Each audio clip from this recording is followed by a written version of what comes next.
नमस्कार मित्रांनो, मी कल्याणी. मित्रांनो, आजच्या व्हिडिओच्या माध्यमातून आपण जाणून घेणार आहोत, जे काही तुम्ही आता थंबनेलला बघितलंय, की एका एकरात तब्बल 9 ते 10 कोटीचं उत्पादन देऊन जाणारं पीक. तर हो मित्रांनो, हे खरं आहे. पण नक्की हे पीक कोणतं आहे? त्याचा लागवडीचा योग्य कालावधी काय आहे? तसंच आपल्याला त्याची रोपे किती लावायची एका एकरामध्ये? त्याच्यासाठी हवामान कशा पद्धतीचं असायला हवं? जमिनीचा प्रकार कशा पद्धतीचा असायला हवा? मित्रांनो, हे संपूर्ण अभ्यास तुम्हाला जर माहीत असला तर एका एकरामध्ये तुम्ही तब्बल 9 ते 10 कोटीचं उत्पादन सहज घेऊ शकता. तर मित्रांनो, हे असं कोणतं पीक आहे तब्बल एका एकरात आपल्याला 9 ते 10 कोटीचं उत्पादन देऊन जाईल? मित्रांनो, संपूर्ण माहिती मी स्टेप बाय स्टेप घेऊन आलेली आहे तुमच्यासाठी. प्रत्येक शेतकऱ्यासाठी हा व्हिडिओ मोलाचा आणि फायद्याचा आहे. त्यासाठी स्किप करू नका, व्हिडिओ संपूर्ण बघा आणि खूप महत्त्वाचा व्हिडिओ त्याच्यासाठी एक लाईक नक्कीच करून जा आणि अशाच नवनवीन महत्त्वाच्या माहितीसाठी चॅनलला नक्कीच सबस्क्राईब करून ठेवा. चला तर मग मित्रांनो, आपण बघूया एका एकरात तब्बल 9 ते 10 कोटी रुपये म्हणजेच आपल्याला उत्पादन देऊन जाणारं पीक ते म्हणजे चंदन लागवड. तर मित्रांनो, चंदन लागवडीसाठी आपल्याला एका एकरामध्ये जवळपास आपण 10 बाय 10 फुटने किंवा 12 बाय 12 फुटने जर योग्य अंतरावर जर त्याची जर लागवड केली तर आपल्याला 300 ते 450 झाडे याच्यामध्ये लागवड करण्यासाठी लागतात. तसेच जे काही चंदन असतं त्याची योग्य यशस्वीरित्या वाढ व्हावी, त्याला चांगल्या प्रकारे पोषण मिळावं, त्यासाठी आपल्याला तूर किंवा एरंडी याची लागवड त्याच्यासोबत करायची आहे. तसंच चांगल्या निचऱ्याच्या जमिनीत म्हणजे याची लागवड आपण करू शकतो, ज्यात 15 ते 20 वर्षात चांगले उत्पादन मिळते, जे काही बाजारातील दरांनुसार कोट्यवधी रुपयांपर्यंत असू शकते. याला योग्य पाणी, खत व्यवस्थापन आणि सरकारी नियमांचं पालन म्हणजेच आवश्यक आहे, ज्यामुळे कमी खर्चात मोठा नफा मिळण्याची संधी असते. चला तर मग आपण महत्त्वाचा मुद्दा जाणून घेऊ. चंदन लागवडीसाठी जमीन आणि हवामान कशा पद्धतीचं असायला पाहिजे? तर जमीन पाण्याचा निचरा होणारी लाल माती किंवा माळरान म्हणजे जमीन उत्तम असते, पाणी साचू नये अशी जर जमीन असली तर चंदन लागवडीसाठी उत्तम अशा प्रकारचं असतं. तसंच हवामान जर आपण बघितलं तर 5 अंश सेल्सिअस ते 47 अंश सेल्सिअस तापमान आणि उष्ण कटिबंधीय कोरडे हवामान योग्य असतं या झाडांसाठी. तसंच झाडांची जर संख्या आपण बघितली आणि अंतर जर बघितलं तर साधारणपणे 10 बाय 10 फूट किंवा 12 बाय 12 फूट अंतरावर लागवड या रोपांची आपण करतो. तर आपल्याला रोपांची संख्या जवळपास एकरी सुमारे 300 ते 450 म्हणजे झाडं याच्यात बसतात. तसंच यजमान झाडे म्हणजे त्याला आपण हॉस्ट प्लांट्स असे म्हणतो.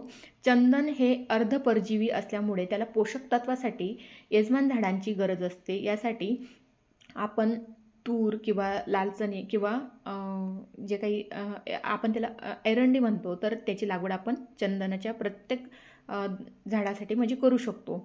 तर या झाडात प्रमाणात म्हणजे ते झाडं लागतात. तसंच लागवडीची पद्धत आणि आपल्याला कोणत्या पद्धतीची काळजी घ्यायची. तर यजमान झाडे जर आपण बघितलं त्याच्यामध्ये तर चंदनाच्या रोपांच्या आधी किंवा सोबत यजमान झाडे लावावीत, जेणेकरून ती मोठी झाल्यावर आधार देतील त्या झाडांना, चंदनाच्या झाडांना आणि म्हणजे ते झाडं सुखरूप म्हणजे पालनपोषण त्यांचं व्यवस्थितरित्या होईल. तसंच पाणी हे नियमित सिंचन आवश्यक आहे, विशेषतः सुरुवातीच्या वर्षामध्ये. म्हणजे जे काही सुरुवातीचं वर्ष असतं तर नियमित सिंचन अति आवश्यक असतं. तसंच खत आणि कीड योग्य खत व्यवस्थापन आणि किडींपासून संरक्षण म्हणजे चंदनाच्या झाडाचं खूप महत्त्वाचं आहे. आणि त्याची जर वेळेची जर मर्यादा आपण बघितली तर म्हणजे ते झाडाचा कालावधी म्हणजे काढणीचा कालावधी तर चंदनाचे झाड पूर्ण वाढ होण्यासाठी 15 ते 20 वर्ष लागतात. त्याचे फायदे आणि नफा जर आपण बघितला मित्रांनो तर त्याची किंमत हे खूप उच्च दर्जाची असते. चंदनाची लागवड म्हणजे जगातील सर्वात महागड्या लाकडांपैकी एक आहे, ज्याला प्रचंड मागणी म्हणजे महाराष्ट्रातच नाही तर विदेशात पण असते. तर याला म्हणजेच लॉसमध्ये मार्केट जाणं म्हणजे हा विषय नाहीच आहे. चंदन हे सोन्याच्या स्वरूपात मानले जातं.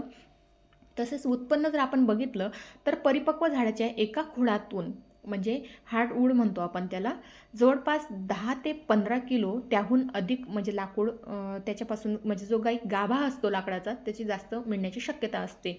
आणि त्याची जर आपण बाजारी जर किंमत बघितली तर 12 ते 15,000 रुपये किलो असू शकतं.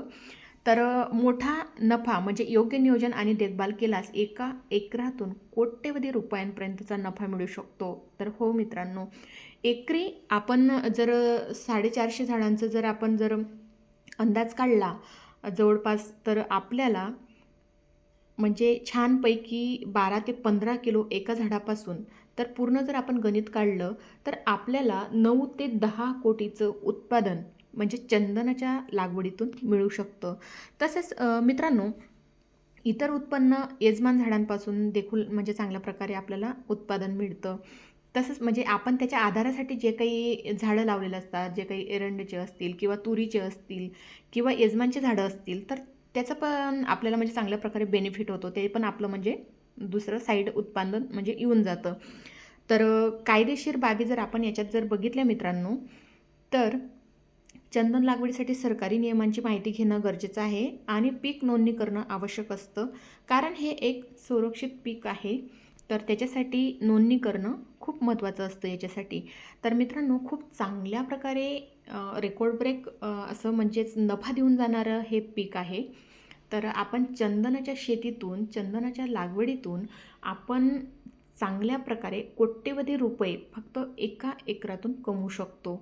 तर मित्रांनो, चंदन चंदन लागवड म्हटलं की चंदन हे सोन्याच्या स्वरूपात आहे आणि चंदन म्हटलं की त्याला आपल्या महाराष्ट्रातच नाही, आपल्या देशातच नाही, तर आपल्या परकीय देशात पण याला मोठ्या प्रमाणात मागणी असते आणि मोठ्या प्रमाणात मागणी असल्यामुळे याचं मार्केट कधीही डाऊन जाण्याची शक्यता नसते. याचे मार्केट दिवसेदिवस हाय ट्रेंडलाच जात आहे. जसं काही सोन्याचे भाव दिवसेदिवस वाढत आहे. 2022मध्ये काही होते, 2021मध्ये काही होते, 2020मध्ये काही होते, तर आता 2025मध्ये ट्रेंडिंगला चालू आहे. तसं चंदनाच्याच याच्यात पण तसंच आहे. म्हणजे चंदनाच्या याच्यात पण 2022मध्ये काही रेट होते, 2024मध्ये, तर आता 2025मध्ये पण हाय ट्रेंडिंगला म्हणजे चंदनाचे रेट चालू आहे. तर 1 एकर का असेना, 1 एकर चंदनाची लागवड नक्कीच प्रत्यक्ष